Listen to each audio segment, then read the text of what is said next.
तो ये तस्वीरें हम आपको दिखा रहे हैं। तो लगातार ये जो विरोध प्रदर्शन के जो स्वर है लगातार बढ़ते जा रहे थे और सीएजी की रिपोर्ट आनी है। ऐसे में उन मामलों का पूरा खुलासा होना है और भ्रष्टाचार में जो आपकी जो सरकार थी, पूर्ववर्ती सरकार थी, किस तरीके से आकंठ डूबी हुई थी, इस बात को उजागर करने के मकसद से आज सीएजी की रिपोर्ट सामने आनी थी। हालांकि इस पर दलीलें जो आपकी तरफ से दी जा रही है वो अपनी जगह है। विधानसभा के मुख्यमंत्री कार्यालय में जहां बाबा साहब भीमराव अंबेडकर की तस्वीर होती थी, अब नरेंद्र मोदी जी की तस्वीर लग गई है। दिल्ली सरकार के मंत्रियों के कार्यालय में जहां बाबा साहब भीमराव अंबेडकर की तस्वीर होती थी, वहां पर नरेंद्र मोदी जी की तस्वीर लग गई है। मैं भारतीय जनता पार्टी से ये पूछना चाहती हूँ कि आपको लगता है कि नरेंद्र मोदी जी बाबा साहब भीमराव अंबेडकर से बड़े हैं? मैं भारतीय जनता पार्टी से ये पूछना चाहती हूँ, आपको इतना अहंकार हो गया है कि आपको लगता है कि नरेंद्र मोदी जी बाबा साहब भीमराव अंबेडकर की जगह ले सकते हैं? इसी के खिलाफ आम आदमी पार्टी ने प्रदर्शन किया और हम सदन से लेके सड़क तक इसके खिलाफ प्रदर्शन करते रहेंगे जब तक बाबा साहब भीमराव अंबेडकर की तस्वीर उनकी जगह पर वापस नहीं लग जाती। जय जय जय जय जय।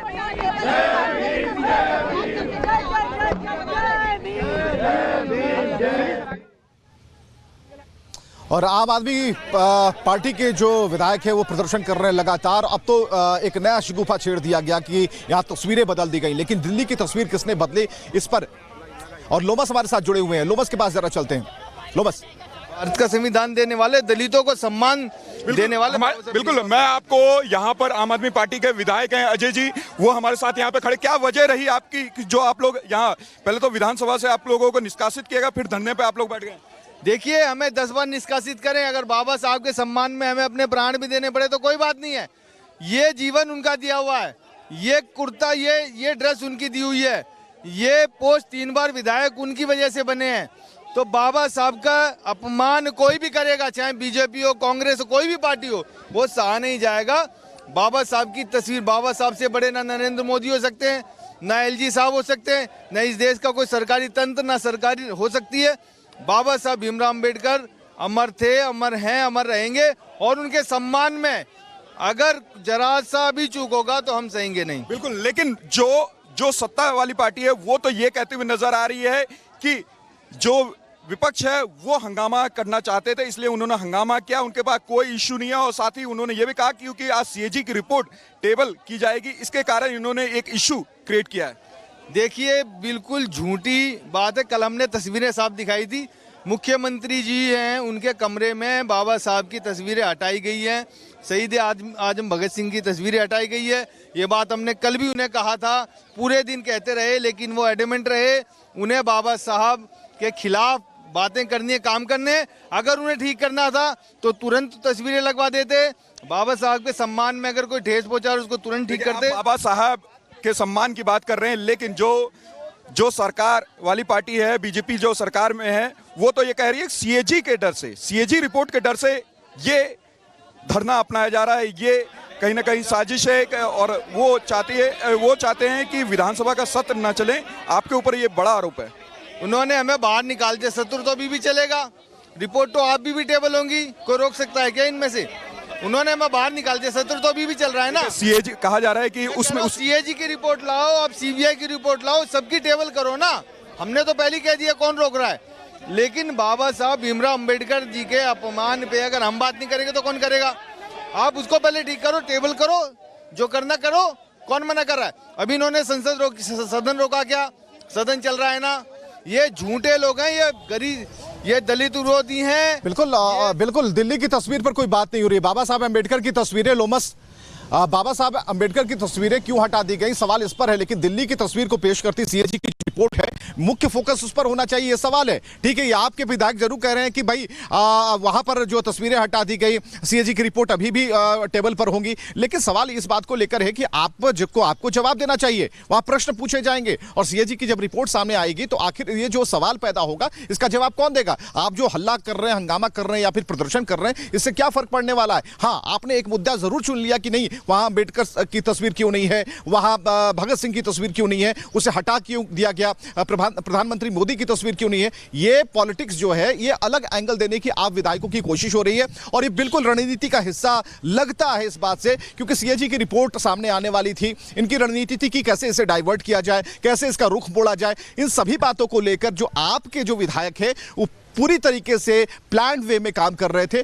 और इसकी जो तस्दीक है वो सामने तौर पर दिखती है। लेकिन सीएजी की रिपोर्ट जब पेश होगी, बराबर जब बीजेपी के नेताओं से हम पूछ रहे थे, मंत्रियों से पूछ रहे थे, तो उनका साफ तौर पर कहना था कि जब सीएजी की रिपोर्ट जब पेश होगी तो सब कुछ क्लियर हो जाएगा, दूध का दूध और पानी का पानी हो जाएगा। और एक नहीं, चाहे वो फिर उत्पाद विभाग हो, चाहे कोई भी विभाग हो, वहां पर जानकारी ली जाएगी। कुल 14 ऐसे क्लिप्स हैं, कुल 14 ऐसे बिंदु हैं, महत्वपूर्ण बिंदु हैं जिन पर सवाल हैं, जिन पर सवाल इस बात को लेकर है कि वहां पर भ्रष्टाचार किया गया। भ्रष्टाचार क्यों किया गया, सवाल किनके राज में हुआ? क्या आपकी सरकार थी? क्या वो सीएजी रिपोर्ट की दुहाई बराबर दे रही है कि सीएजी की जो रिपोर्ट है हमने विधानसभा अध्यक्ष को पेश कर दिया, उनकी टेबल पर रख दिया था, ये क्या दिखा रहे हैं? लेकिन अगर अभी सीएजी की रिपोर्ट अगर आ रही है और बीजेपी सवाल करना चाह रही है कि आपके भ्रष्टाचार का जो तंत्र था कुछ इस तरीके था, शीश महल का मुद्दा उठाया जा रहा है, शीश महल में कितने करोड़ों आम लोगों के खर्च कर दिए गए, ये सारे ब्यौरे अगर सीएजी की रिपोर्ट में सामने आ रहे हैं तो उसका जवाब आप पार्टी को देना चाहिए, आपके विधायकों को देना चाहिए। लेकिन सवाल है कि उन बातों से इधर, उन बातों से दूर, यहां पर एक अलग तरह की पॉलिटिक्स हो रही है, अलग तरह की राजनीति हो रही है।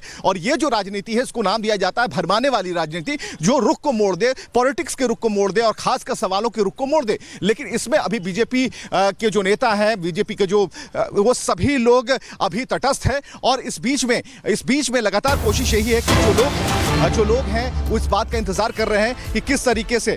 और देखिए एलजी की तरफ से क्या कहा गया, एक बड़ी खबर हम आपको बता रहे हैं, सभी कल्याणकारी योजनाएं जो हैं वो जारी रहेंगी। उन्होंने दूसरी बात कही कि दिल्ली में लागू होगी आयुष्मान योजना। एलजी ने कहा हर गरीब महिला को 2500 रुपए प्रति महीने दिए जाएंगे, जिस पर आप पार्टी लगातार सवाल कर रही थी। एलजी ने कहा कि झुग्गी बस्तियों में अटल कैंटीन बनेगी और उन्होंने कहा कि गरीब महिलाओं को 500 रुपए में गैस सिलेंडर मिलेगा। तो जो मैनिफेस्टो में था वो सारी बातें एलजी की तरफ से कही गई हैं। कुलदीप कुमार को बाहर करिए।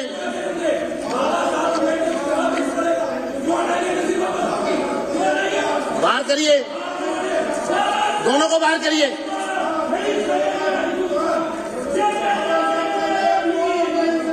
चौधरी जुबैर अहमद को बाहर करिए।